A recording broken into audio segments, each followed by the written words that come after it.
Imagine you are standing in a small, early Byzantine stone church.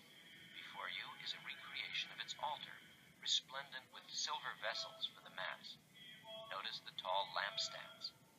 By their light, the silver objects displayed here would have gleamed richly in the church's darkness.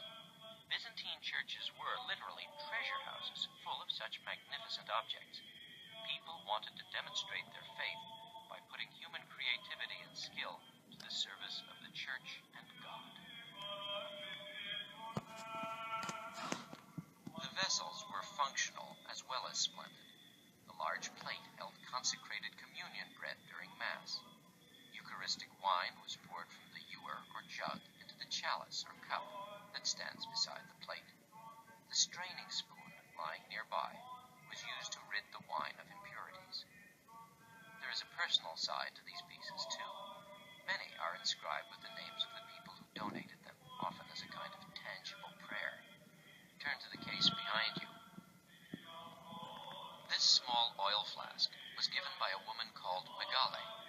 It bears an inscription asking for salvation for her and her family.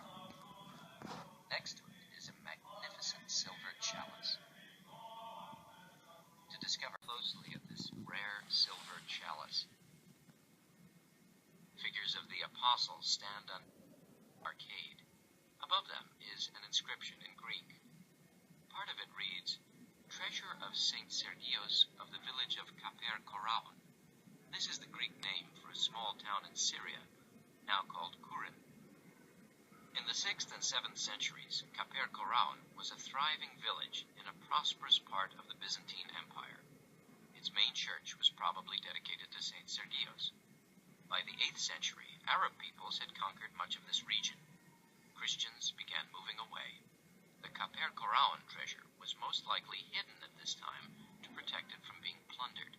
The treasure lay buried for over 1,000 years. In 1910, a bishop's nephew from Hama, Syria, wrote to a friend. His letter contained news of a spectacular discovery of Byzantine silver, the Kaper Koraon treasure. The objects were transferred to Hama Cathedral for safekeeping. In the late 1920s,